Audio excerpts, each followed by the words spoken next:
Y bueno, yo quisiera resaltar esa calidad de persona, de antropólogo y de poeta, que creo que es algo en la que coincidimos, y por eso yo, a pesar de la India, Miguel, espero que tu estadía sea cálida aquí en Monterrey. Bienvenido. Muchas gracias nuevamente. Sí, efectivamente nos conocimos.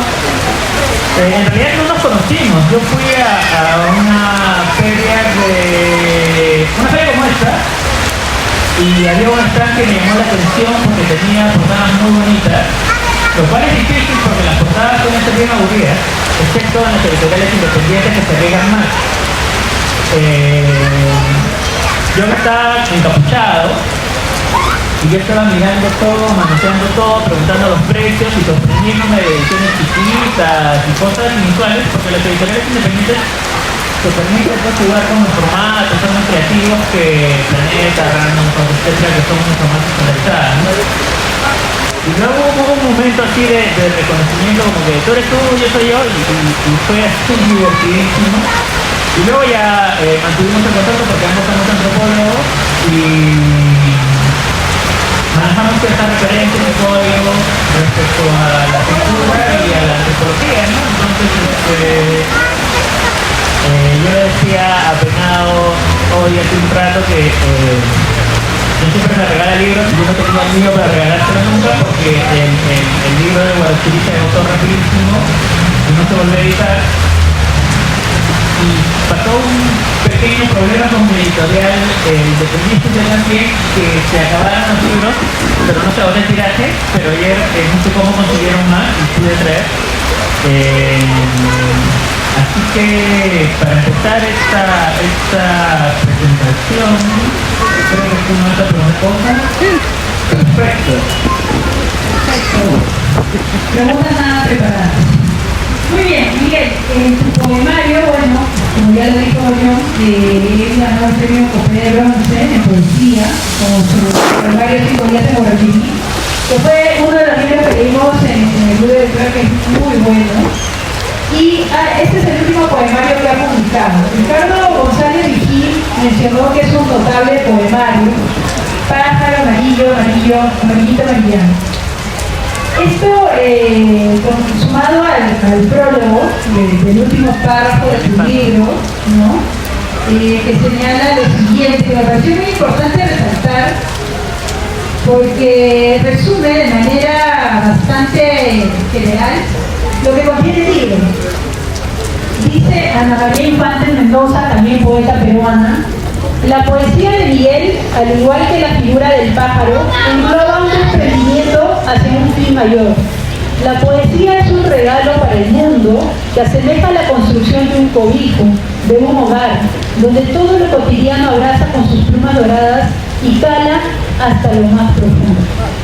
Quería comentarte, Miguel, o consultarte, cuando terminaste el libro, ¿a qué personas se los diste? ¿Qué opinión tuvieron sobre lo que habías escrito? Sí.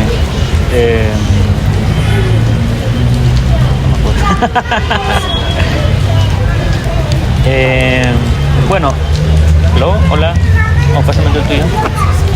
Hola, sí. Yo creo que tendría que partir del título, para ahora, El pájaro amarillo, y voy a leer un poema. Creo que mientras explico algunas situaciones voy a ir leyendo algunos poemas para que no piensen que el libro es bueno, excelente, pero nunca escuchan de qué trata el libro, ¿no? 22. Creo que todos hemos vivido la pandemia, o casi todos, así que podemos más o menos sentirnos relativamente identificados con la situación. Este poema se llama Botón de Oro. Botón de Oro, para los que no saben qué es un pajarito amarillo, pequeño, suele vivir en parejas amarillas, y yo vivo en Ciudad de Dios, San Juan de Miraflores, que es los márgenes de Lima. Yo pensaba que este pájaro vivía solo en distritos pitucos, en Surco, San Isidro. Nunca lo había visto en Cono, en mi barrio, jamás. Porque hay ciertos animales que solo están pues en jardines y parques bien cuidados, pero durante la pandemia los animales, aprovechando que los humanos no estábamos afuera, se expandieron. Las ardillas de Jesús Marías tomaron territorios nuevos, se fueron hasta Lince.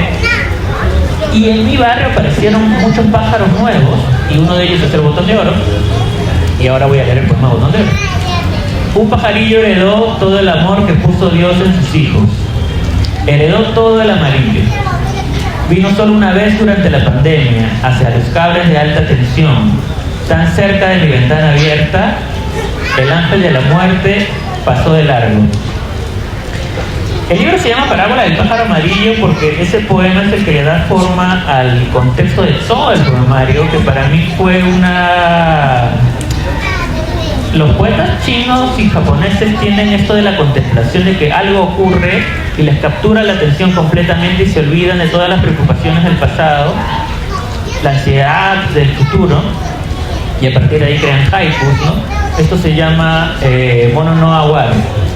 Algo parecido es lo que yo sentí cuando, durante la pandemia, asustado porque pensaba que mis papás iban a morir, y yo también, claro, pero más por mis papás, más la preocupación era por mis papás. Veía pues que mi tía, que era mi vecina, se había muerto, un vecino del frente se había muerto, y ya empezaban a morirse todo el mundo. Entonces, yo estoy literalmente desde mi ventana mirando afuera, todo vacío, y veo un pajarito amarillo que nunca había estado en mi barrio jamás, ahí cerca del cable, y yo dije, todo va a estar bien, sobreviviremos. Y a partir de ahí es que se construye todo el poemario, es por este momento vital a partir del brillo del plumaje de un pájaro. Entonces, yo he compartido algunos de estos poemas en diferentes espacios, en mis redes sociales, pero no tenían forma de libro hasta que medio en broma le dije a una amiga que me dijo que estaba un poco estresada porque acababa de iniciar un proyecto editorial con unos amigos, y yo le dije, ¿y qué hago para sumarte más estrés y cómo te mando mi manuscrito, ¿no? De broma. Y me dijo, ya mándamelo. Y tenía que mandarle porque ya le había dicho, y si uno dice algo tiene que hacerlo, así soy yo. Entonces, le di mejor forma a los textos que ya tenía, los ordené, se los mandé y les encantó a los chicos de la editorial, hicieron esta ilustración que me gusta mucho, trabajaron durísimo y quedó muy bien, me gusta muchísimo el libro, me gusta bastante. De repente la primera persona que lo leyó completo es mi editora Ana Infantes. Los demás habían leído algunos, pero nunca todos juntos. Y otra cosa curiosa es que muchos de estos poemas son rescatados de otros tiempos y no me gustaban mucho, pero luego los fui reescribiendo. Hay mucha reescritura también en mi trabajo, por eso se nota a veces como que depurado o algo así. Y es difícil ya corregir o quitar partes porque ya quité. Es como una escritura como de escultor. Tienes el bloque de mármol, que es tu escritura catártica, y vas quitando hasta que te queda pues el David, ¿no? Salvando las distancias. Gracias, Miguel. Tú nos has comentado que este libro, bueno, nace también de la inspiración que vino, ¿no? con la reflexión en el contexto de la pandemia. Sí. Quería preguntarte si ese es el hilo conductor solamente de este poemario, perdón, o hay en otros poemarios algunos pincelazos que has incluido acá. ¿Y cuál es tu siguiente temática? ¿Se mantiene? ¿Hay poemas que has dejado de publicar aquí y lo piensas hacer en otro poemario que también hable sobre ese contexto? No, para mí el tema de la pandemia ya se agotó, espero no escribir más al respecto. Para mí la pandemia, además del sufrimiento de ver que mucha gente, amiga y familiar, se moría, me sirvió porque estuve encerrado y escribí un libro que ganó el premio Copa de Bronce. Entonces a nivel literario me ayudó porque me concentré muchísimo. Y la escritura del libro 5 días en Guarauchirí no solo escribir y corregir, sino es investigar, porque fue escrita a partir de una investigación profunda como antropólogo acerca de mitos pre-incas. Yo no hubiera tenido el tiempo ni la capacidad ni una beca de la Universidad Francesa para revisitar los mitos pre-incas y a partir de allí proponer reescrituras nuevas durante muchos meses como me lo permitió la pandemia al estar encerrado sobreviviendo, y también que Vizcarra liberara la CTS, porque liberé mi CTS y pude sobrevivir, ¿no? Porque sin ese dinero, o sea, yo me quedé sin trabajo también durante la pandemia. Entonces, imagínate, la gente muriendo, yo sin trabajo, la obsesión por los mitos pre-incas, y Vizcarra que dice, bueno, liberemos la CTS para que no se mueran todos. Ese es el contexto, y yo no voy a volver a la pandemia nunca, jamás, en lo literario. Esperen. Perfecto. También tenía la pregunta de cuál es el poema que más te ha gustado. De repente es el que más se te fue difícil escribir, y si nos lo podrías leer para que la gente conozca un poco más de tu libro. ¿Cuál es el más difícil? ¿El que más te gustó o el que te ha sido más difícil? Bueno, a mí me gustan muchísimos. Yo creo que me gustan casi todos. Es raro, pero me siento muy satisfecho con estos. De repente, el que me costó más, pero lo escribí rapidito, es ese que a ti te emociona, el de la mamá. pero que no lo quiero leer ahorita. Me costó más porque emocionalmente me destruyó, pero son 2 versos, creo, ¿no? Entonces lo escribí así de un tirón. Pero quiero leer este poema que lo escribí en la casa de mi abuela materna. Ella criaba patos, y yo me quedé un día observando a los patos y vi que los patos eran muy humanos. Los patos de mi abuela se juntaban, había un pato grande que le pegaba a todos los demás, lo rodeaban patos pequeños, tenía las hembras de su lado, y cuando había un pato mediano que quería elevarse por sobre los demás, le caía pero durísimo, y tenía sus aliados también. Entonces los patos de mi abuela para mí eran como el patio de mi colegio escolar o la cárcel, ¿no? Algo así. Y me quedé hipnotizado con los patos de mi abuela, y escribí este poema que se llama Tarde en casa de mi abuelita. He visto a un gran pato blanco beber despacio y en silencio, detener en la curva de su pico al universo. Si no cargase el cielo de Lima, el temor de mi madre a los perros, podría pintar en mi poema ese rojo metálico, ese graznido. Esta tierra salada, seca, nos dio hace años camotes buenos. Las bugambilias crecían, solo sabía soñar con fuego y dibujar abismos. Ahora, mi abuela es de Chica está al sur de Lima, está fuera de Lima, ¿no? Pero no es tan lejos, no es tan lejos como Ica.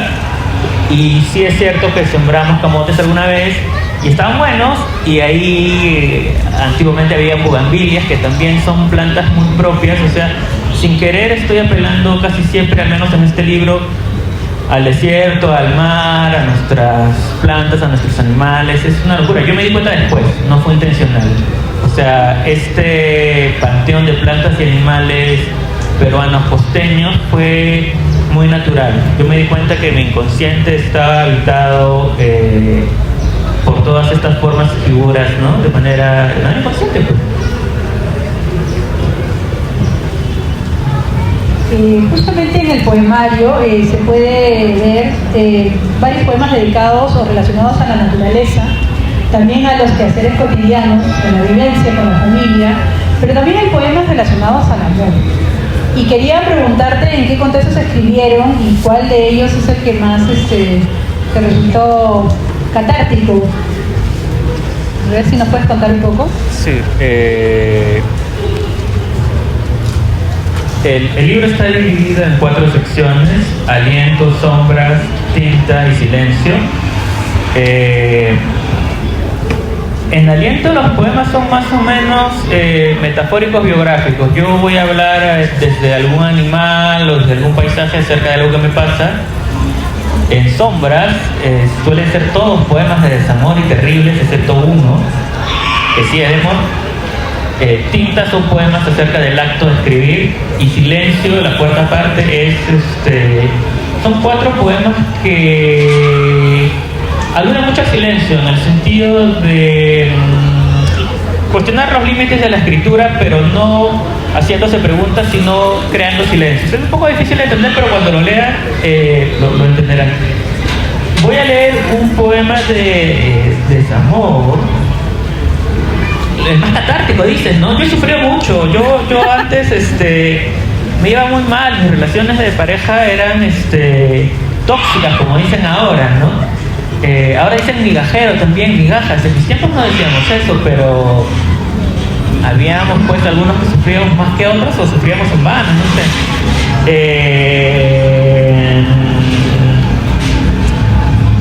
Dios mío, a ver. Que todos van a llorar.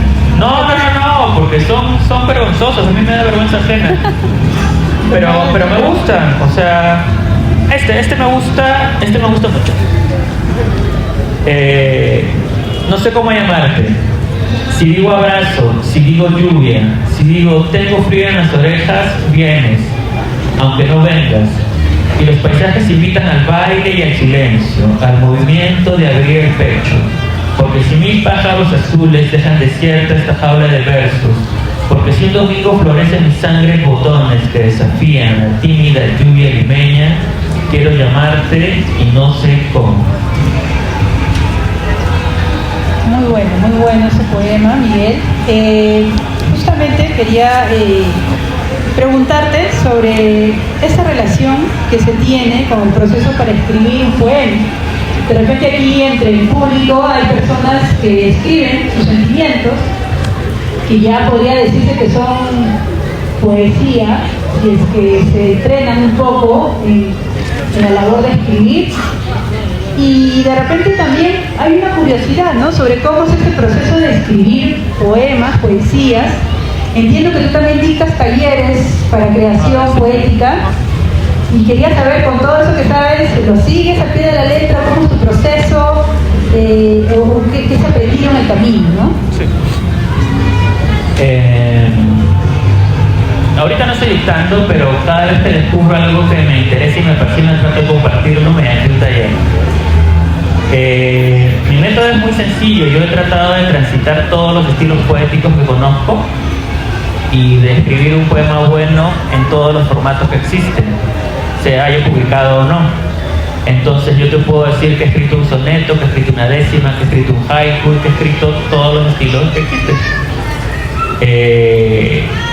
Es durísimo pues, porque de repente ya tienes un estilo muy fijo y te canta. Imagínate que ya sabes bailar salsa y la rompes. No tendrías por qué aprender a bailar tango o huayno o santiago. No tendrías por qué hacerlo, pero mi manera de entender la escritura y sobre todo la poesía es aprender de todos los estilos. Por ejemplo, hace 2 años estuve tratando de escribir décimas a pie forzado como en Comedia de Santa Cruz. ¿Se acuerdan de Cocachos Aprendí? Que de Cocachos aprendí mi labor de colegial en el colegio fiscal del barrio donde nací. Esos 4 primeros versos se van a repetir como final de cada décima. No se nota mucho cuando uno lo escucha, pero cuando lo lee, ve, oye, los 4 primeros versos son los finales de cada décima. Eso es dificilísimo y yo dije, quiero hacerlo hasta que me salga. Me salió, no está publicado, me gusta, pero es un reto, ¿no? Entonces, en los talleres que dicto yo trato de retar a los que vienen a mi taller a escribir de maneras en las que no se sienten cómodos. Por ejemplo, Iván, nuestro amigo escritor, que también es parte del club, él escribía muchos poemas que eran oscuros, sangrientos, de un amor intenso, etc.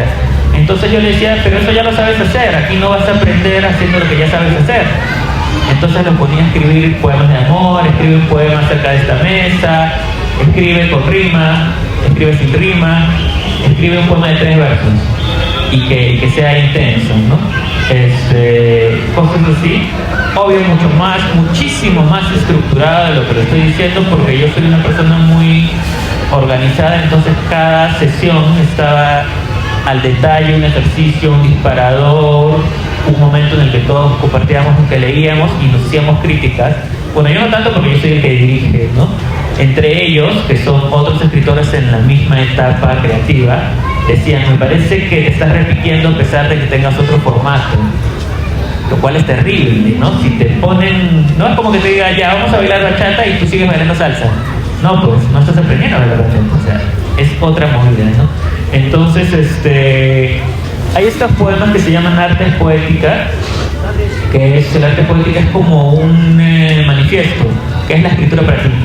Y a mí me encanta el ejercicio del arte poética porque cada cierto tiempo me pregunto, ¿qué es escribir para mí? Y siempre es diferente la respuesta, y siempre la respuesta es un poema. Yo no me quiero hacer la pregunta de hoy, ¿cuál es escribir para mí? Porque terminaría escribiendo un poema y ahorita no me apetece escribir un poema, pero les puedo leer un arte poética que es uno de los primeros, esto debe ser del 2018 o algo así. Arte poética. Bajo tus pies el Hades, Edén y Dios. Camina con cuidado, a tu paso florecen versos, el poema te ha elegido. Bajo el caucho de tus ruedas, susurros de faunos, de silfos, el eco de tus cascos, canto de hijos no nacidos. Tú, lápiz humano, lápiz de piel y luz, hermano de la aguja del tocadiscos, vacío de ti, emprenderás el camino. Este es un arte poético y básicamente lo que tiene al inicio son metáforas, referencias grecolatinas, y termina con una impronta medio taoísta porque vacíate y podrás escribir, porque podrás conectarte con la naturaleza, con tus recuerdos, con los astros, etc. Y digo que los escritores somos lápices humanos, ¿no? Lápiz de piel y luz, y así como la aguja del tocadiscos, la aguja no es pues un instrumento, no es un instrumento musical, es lo que permite escuchar lo que grabaron los instrumentos musicales. En ese entonces creía que los poetas no estábamos creando nada, sino estábamos comunicando, no sé, el cielo y la tierra. Ahora, esa es una muy antigua, yo ya no creo esas cosas, pero a mí me parece que me salió bonito. Es como una fotografía en la que te ves bien a los 20 y ahora ya tienes 30 y te ves bien de otra manera, pero te gusta, ¿no? O a veces no te ves tan bien, pero dices, hey, estas referencias griegas, qué graciosas, ¿no? Voy a avanzar muchísimo más en el tiempo y voy a leer una arte poética que ya está mucho más cerca. No, esta no porque... O bueno, sí. Esta es una arte poética que escribí cuando había perdido la capacidad de hablar y de morder porque me habían sacado 2 muelas de juicio. Y el dentista me dijo, no hablas y no muerdes. Yo dije, pues no hay ningún problema. Y luego me di cuenta de que si yo no hablo y si yo no muerdo, mi identidad es muy distinta. Mi identidad se basa casi en todo el día estar hablando o estar mordiendo cosas. Entonces, para mí que me quitaran la capacidad de hablar y de morder era como que me quitaran la vista. Y escribí 4 o 5 artes poéticas que ni siquiera podía leerlas en voz alta, ¿no? Arte poética número 26. Les pongo numeritos porque para tener un orden, ¿no? Arte poética número 26. Tiene nombre, lo conozco, un nombre azul que no deseo pronunciar aquí. ¿Para qué escribir sino para decir de otra manera ese nombre? Purgar en el lenguaje una y otra vez ese lugar donde todas las palabras saluden a la caída. En ese momento para mí es un momento muy triste, ¿no? Para mí escribir era pronunciar un nombre que alude a la caída finalmente, un nombre mágico y azul, etc. Y esta es la última arte poética que tengo. Yo ya no pienso esto, pero es una fotografía de hace 2 años, ¿no? Se llama Mi fiesta de cumpleaños. Esto a partir de un verso de una amiga que decía: el lenguaje es mi patio de recreo. Yo lo cambié por el lenguaje es mi patio de colegio.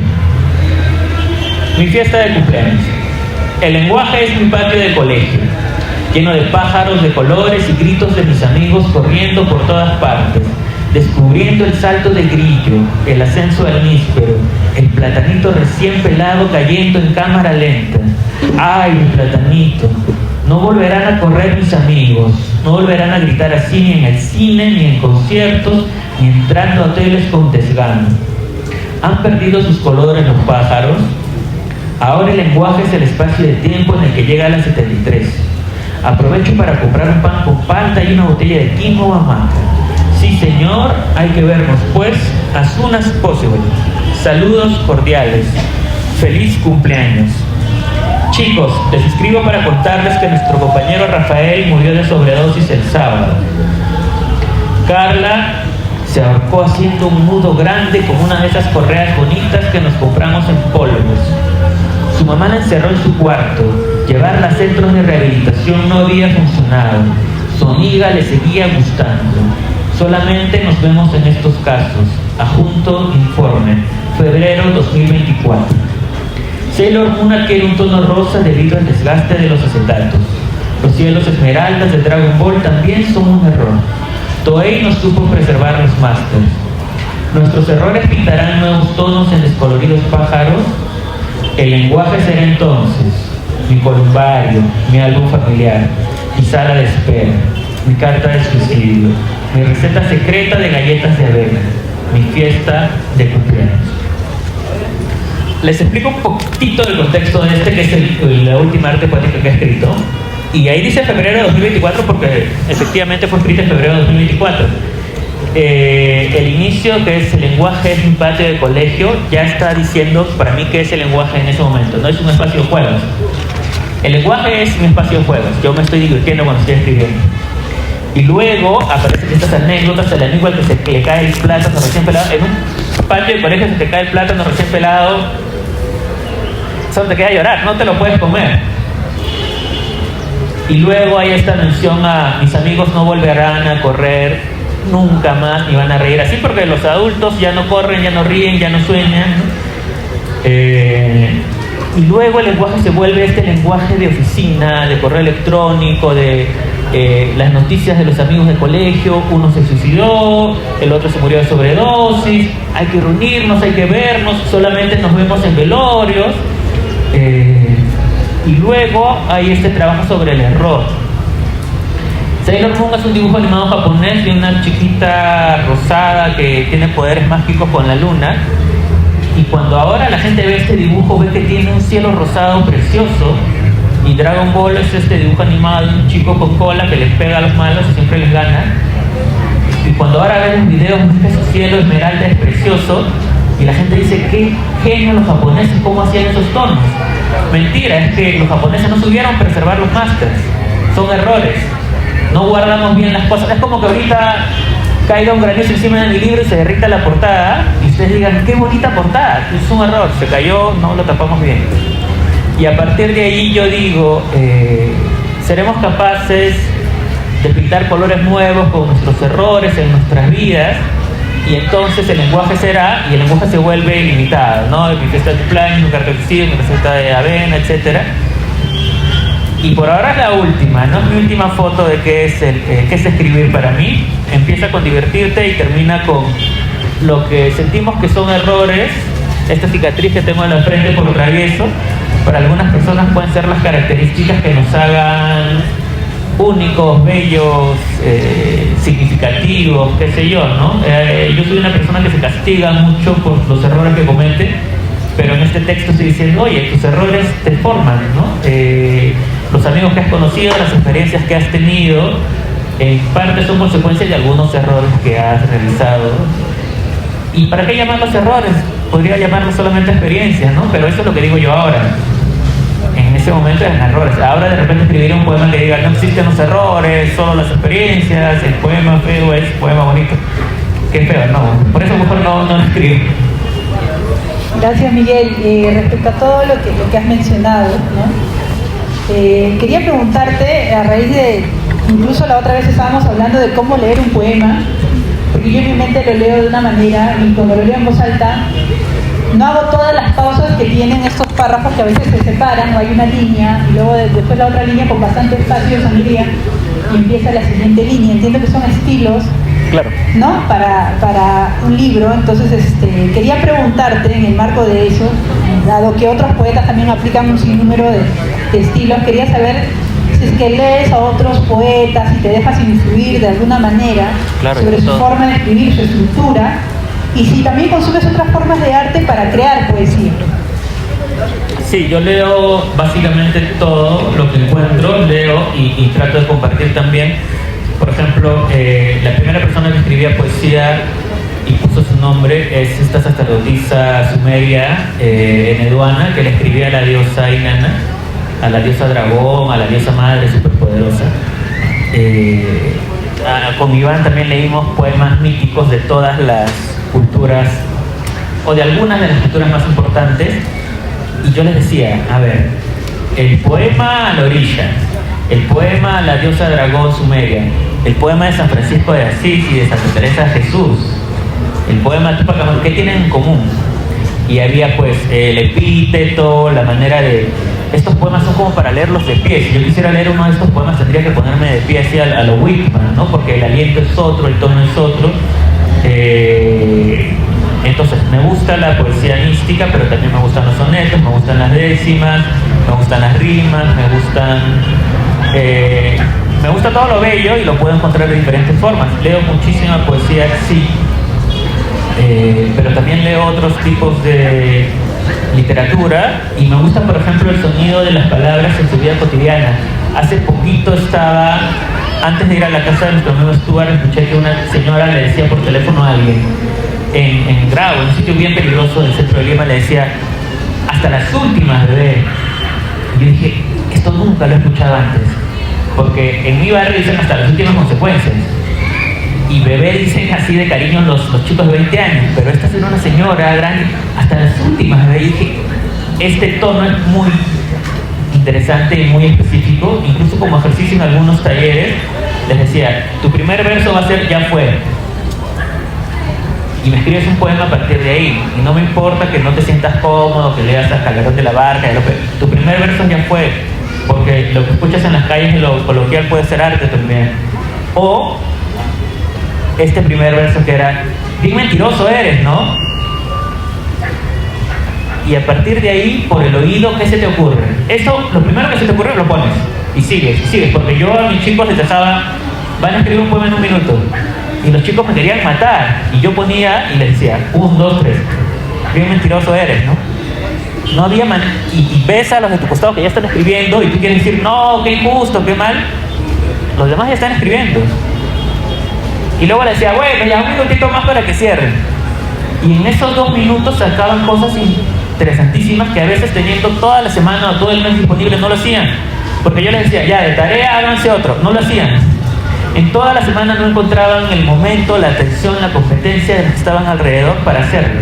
Entonces, no solo consumo toda la literatura escrita que tengo a la mano, sino también escucho mucho cómo habla la gente, porque me gusta cómo habla la gente. La gente habla de maneras muy distintas, tiene tonos, tiene ritmos. Mami, quiero contarte algo. Ese inicio también lo escuché y se los puse a los chicos, y todos los poemas tenían una metáfora de la garganta, porque los chicos escribían con el inicio, mami, quiero contarte algo, aludían a no sé cómo hacerse, me atragante, o sea, había esta constante con la figura materna y esto. Entonces consumo mucho, estoy muy atento, me encanta usar el transporte público, por más que huela mal, esté apretado, choque, le tiren balazos, yo estoy escuchando todo, estoy escuchando ahí absolutamente todo. Pero también consumo mucho cine, a veces voy al teatro, consumo mucho arte en general. Lo que sí trato de no hacer es, no me relaciono mucho con gente que no está muy abierta a la experiencia artística o estética. Por ejemplo, me dicen, vamos a emborracharnos. Y yo, no, ¿por qué? Porque ahí no va a pasar nada interesante. Pero si me dices, vamos a escuchar cómo ve la gente, o vamos a ver una película, o vamos al teatro, o vamos al club de lectura donde durante el momento catártico cada uno va a leer o cantar o expresar algo, sí, claro que sí voy. Porque mi tiempo es muy valioso y trato de invertirlo en algo que me alimente. Sí, justo sobre eso que mencionas, me recordabas un poco, no sé si muchos de ustedes conocen a Victoria Santa Cruz. Ah, ella también tiene el ¿No ritmo. la conocen? Ella es una creadora, ¿no? Peruana de música, que también ha escrito libros, pero siempre relacionado al tema de la creación cultural y la música. Y hay una entrevista que le hace Marco Aurelio de Negri a ella, y claro, Marco Aurelio de Negri se rompía diciéndole todo el marco teórico del ritmo y la música peruana y el autor tal y el filósofo tal, y ella lo miraba como extrañado y dijo, pero para crear lo tienes acá. Claro. Lo tienes acá, o sea, yo escucho en mi casa cómo va goteando el agua, luego cómo va friéndose el huevo, y Sí. empiezas a crear el ritmo, y así, y empezó a tocar con su cuerpo. Ella frente a Marco Aurelio de Negri lo desarmó completamente. porque a veces está la praxis, ¿no? La vivencia misma, que te hace generar grandes cosas con el ritmo. Entonces cuando tú hablabas ahorita, yo decía, pero está muy relacionado a la música, ¿no? Sí, claro. Porque incluso en la construcción de un poema o la escritura, siempre uno habla del ritmo, ¿no? Hasta para escribir se siente el ritmo de los versos o de los párrafos de una novela. Y quería preguntarte sobre eso, ¿no? ¿Cómo es el juego con el ritmo, dado que tú escuchas mucho y hasta has musicalizado, lo has hecho como musicalizando algunas frases que te han llamado la atención? Porque sí las he escuchado. Sí, bueno, recordemos que los poemas en versos rimados se hacen en versos rimados cuando todavía no existía la escritura y necesitaban ser recordados. Entonces un himno a un dios o el canto a nuestra figura mítica que es nuestro gran ancestro tenía más o menos que rimar para que se pueda reproducir muchas veces. Entonces sí, hay ritmos, hay figuras retóricas, hay repeticiones. Por ejemplo, empezar la oración con las mismas palabras al inicio o terminar, ¿no? O repetir un epíteto. ¿Un epíteto qué es? En la Ilíada de la Odisea, Héctor, domador de caballos, el prudente Ulises, se repetía esto todo el tiempo. Entonces uno cuando habla de Ulises dice, el prudente Ulises, claro, sí, que no habla de más. Entonces todas esas figuras retóricas empiezan con el sonido y con el ritmo, y luego los juglares recitan sus poemas de memoria, pero también con instrumento musical de cuerda, ¿no? Así que ahí empieza la canción, y por eso que Bob Dylan se gana el premio Nobel de literatura por cantar. A mí me parece magnífico, además de la influencia en toda la literatura que ha tenido y en cómo mezcla la canción de los marineros ingleses con la canción de los de los forajidos que viajan por las carreteras largas de Estados Unidos. Es magnífico. Les quiero leer este poema que se llama Señor de la Limpieza, que tiene mucho que ver con lo que estoy diciendo. Señor de la limpieza, para sentirme en casa he pintado en mis gafas sombras alargadas que se alejan. Por no pedir ayuda se ha endurecido mi boca. Señor de la limpieza, tú que silbas la gata bajo la lluvia al salir del baño de hombres, sosteniendo el trapeador, cuéntame tu secreto. ¿Cómo puedes ser tan feliz cada día? ¿Es acaso la barba sin afeitar, el cabello amontonado bajo tu gorra escapando detrás de las orejas? Si pudiera ser firme y flexible como el bambú de las historias chinas, ¿podría descubrir la belleza en la miseria? Yo solo veo miseria. El secreto ha de ser el hábito de la limpieza. Voy a limpiar entonces las esquinas de mi casa, y de mi boca endurecida cuanto me impide pedir ayuda. Tal vez así se borren de mis gafas las sombras alargadas que se alejan. Yo en este poema lo que quería hacer, entre otras cosas, era coger una figura que no suele ser respetada ni admirada ni tiene prestigio, como es el señor que limpia el baño, y ponerlo al centro como modelo de hombre feliz, genio, tranquilo, maestro taoísta, ecuánime. ¿Cómo se llaman estos griegos que están de moda hasta ahora? ¿Los griegos? Los griegos que están de moda, los que no quieren la templanza. Bueno, ¿estoicos? Estoico, o sea, lo quería poner ahí, no cínico, no, sino lo quería poner como un pilar del equilibrio universal. Y es un señor de la limpieza que tiene la barba sin afeitar, el pelo largo y que silba la gata bajo la lluvia, ¿no? Que es una canción vieja, popular, etc. Pero estaba ahí ecuánime, firme, sencillo, tranquilo, feliz y sin muchas de las preocupaciones y el estrés que tiene mucha gente que tiene más dinero, preparación, estudios, familia, etc. Porque no solo es que los ritmos y las maneras en las que la gente pronuncia las palabras es susceptible de ser bello y artístico, sino también la gente que está a nuestro alrededor. Si las observamos con cuidado, con paciencia, con cariño, con amor, como si fuera una obra de arte en sí misma, ¿no? Si nos damos la oportunidad también, porque si estamos muy apurados no vamos a ver a alguien con esos ojos, ¿no? Entonces te diría que no solo es todo el arte que puedo captar en general, sino también estar atento a las personas que tengo la suerte de encontrar.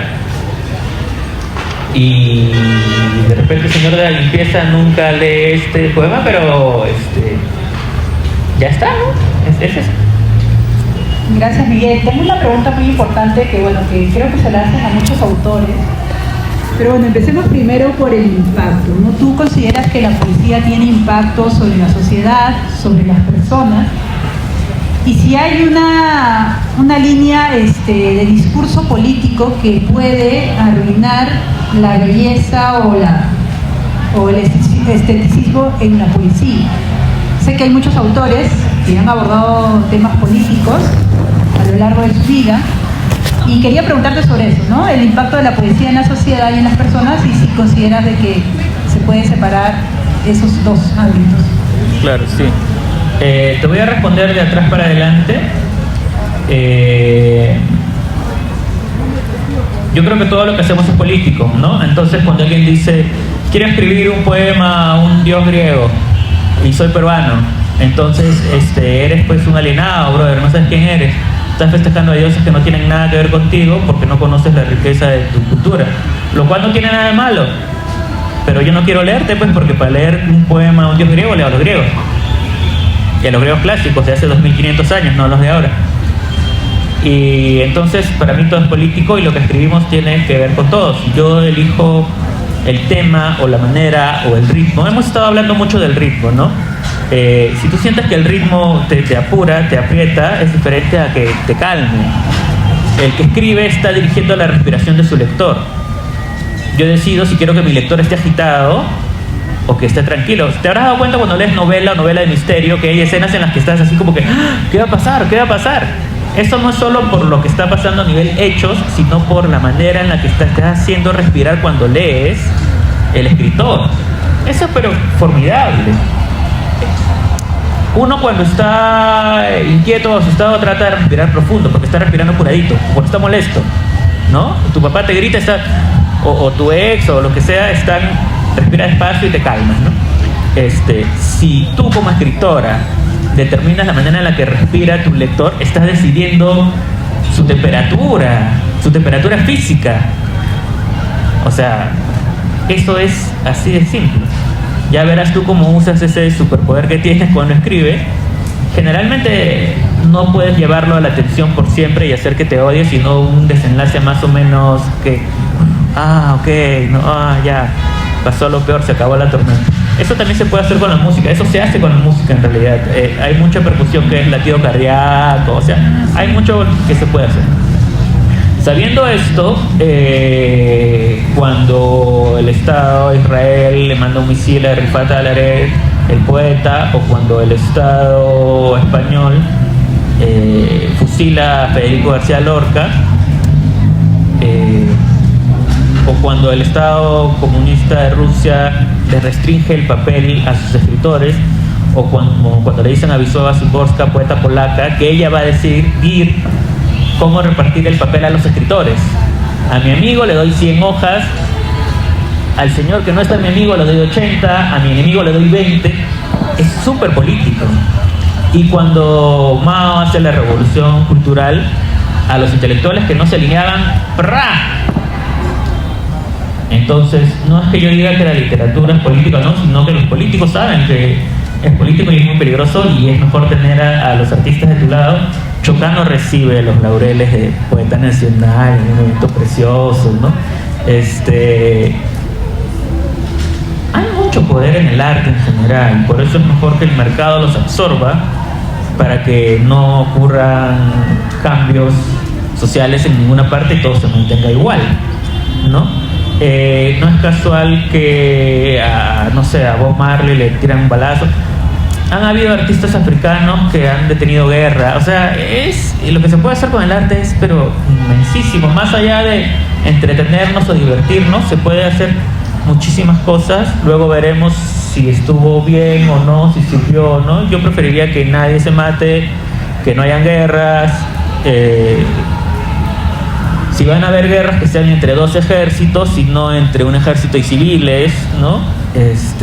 Pero la realidad es muy distinta, y yo considero que los artistas de todas las épocas, y los intelectuales y los académicos y cualquier figura relevante, tienen la obligación y el deber moral de denunciar lo que está mal. Si tú te vuelves una gran futbolista famosa, así como Messi, y en tu país están ocurriendo muchos asesinatos y violaciones, tienes que decir, hey, esto está mal, hay que hacer algo, propongo que se cambie algo, ¿no?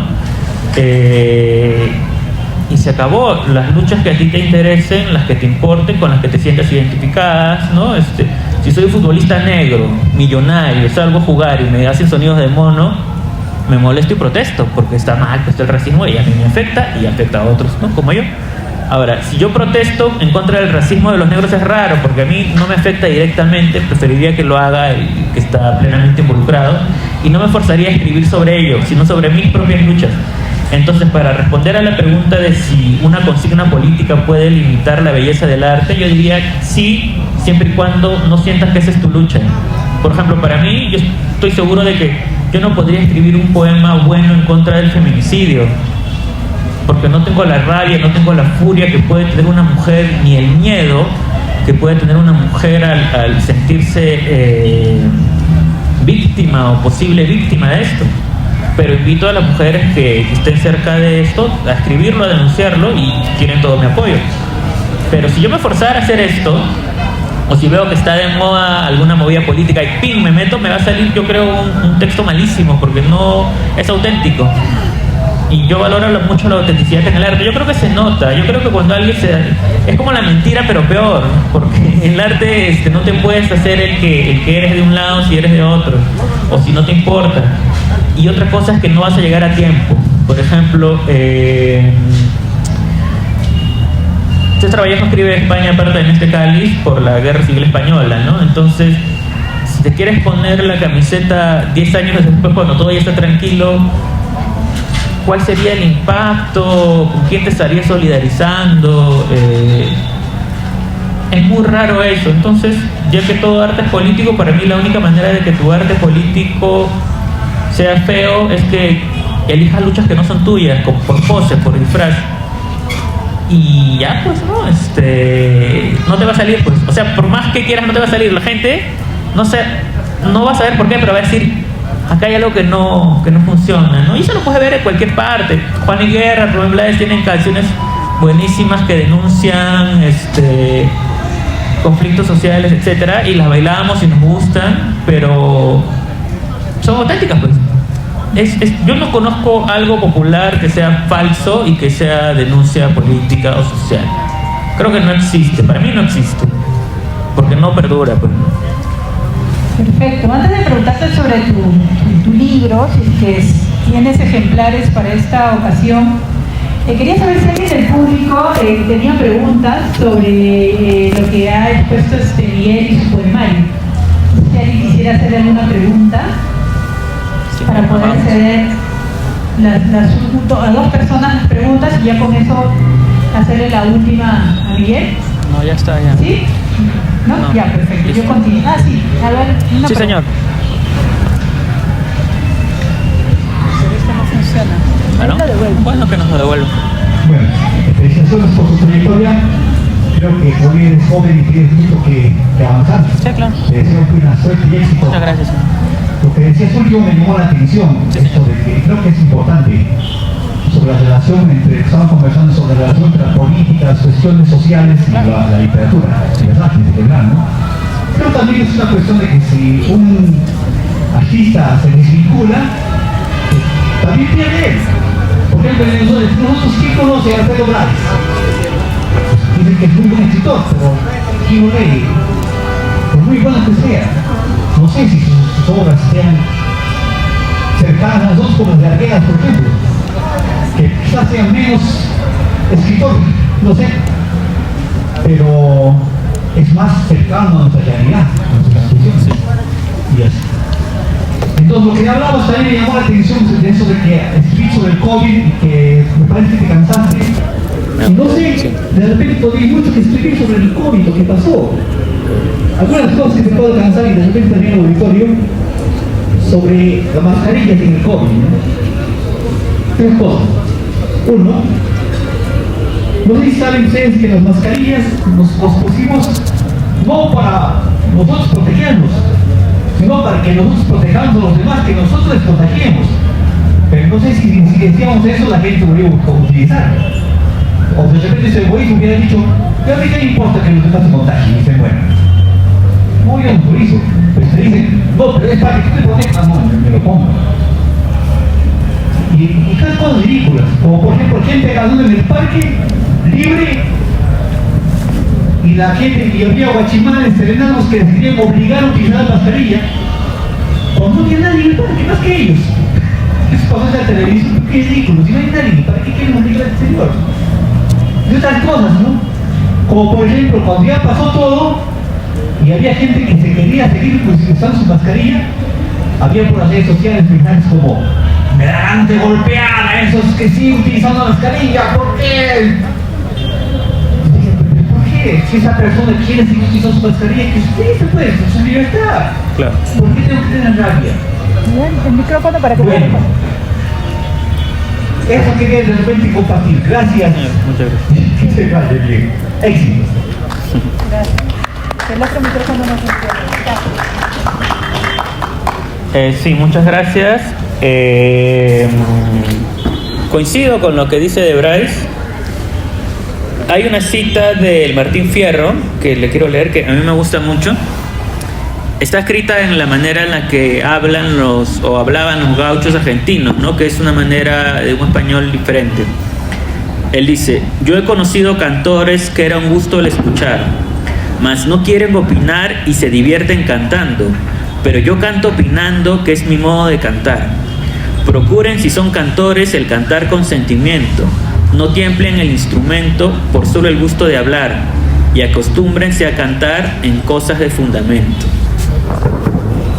Eso lo dice Martín Fierro. Mariátegui dice que el artista que no está alineado con los problemas sociales de su época tiene, no me acuerdo, la voluntad mediocre, anémica, algo así.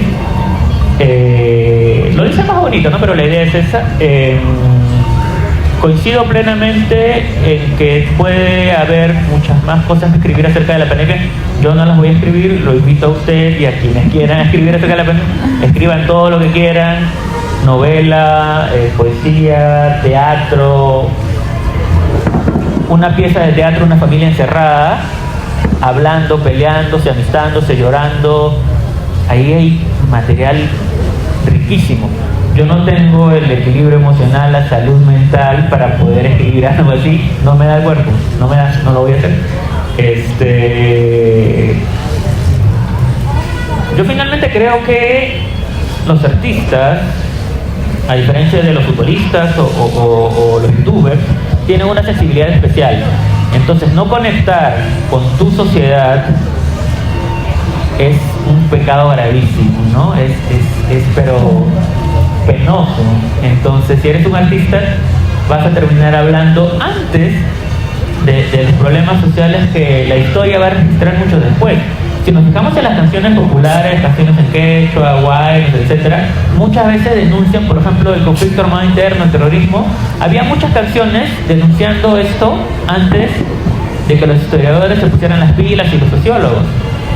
Y cuando el Estado y las Fuerzas Armadas vienen y matan a todo el mundo, antes de que los historiadores y los sociólogos se pusieran las pilas a ver qué está pasando, las canciones populares ya retrataban estas cosas. Y así ha sido siempre. Entonces, el artista tiene el deber de estar ahí, ser cronista de su época, y ya está, ¿no? No necesariamente eso te va a conseguir la gloria. Dice Antonio Machado, creo, procura, cantor, que tus coplas vayan al pueblo a parar, que lo que pierdas en gloria lo ganas en eternidad, ¿no? Mientras el pueblo no canta las coplas no son, también dicen, ¿no? Entonces, eso, si tienes la aceptación popular masiva, para mí ya tienes la clave, ¿no? Tocaste a tu generación, a tu sociedad, a tu época, ¿no? Muchas gracias. Sí, ya para culminar, solamente consultarte, Miguel, si has traído tus libros y cómo se pueden conseguir, y con eso ya no. Bueno, sí, tengo 4 o 5 ejemplares, el precio es 30 soles. Los pueden conseguir hoy durante un rato más hasta que se vaya. Hoy creo que cuando acaba la presentación de Papá Guayco. Y después los pueden pedir a la editorial Letra Maquinada, en Facebook, en Instagram, etcétera. Es una editorial nueva, pero Los chicos se están poniendo las pilas, así que pueden llegar tranquilamente. Si yo he llegado aquí, ellos pueden llegar también, ¿no? Muchísimas gracias. Gracias. Muchísimas gracias.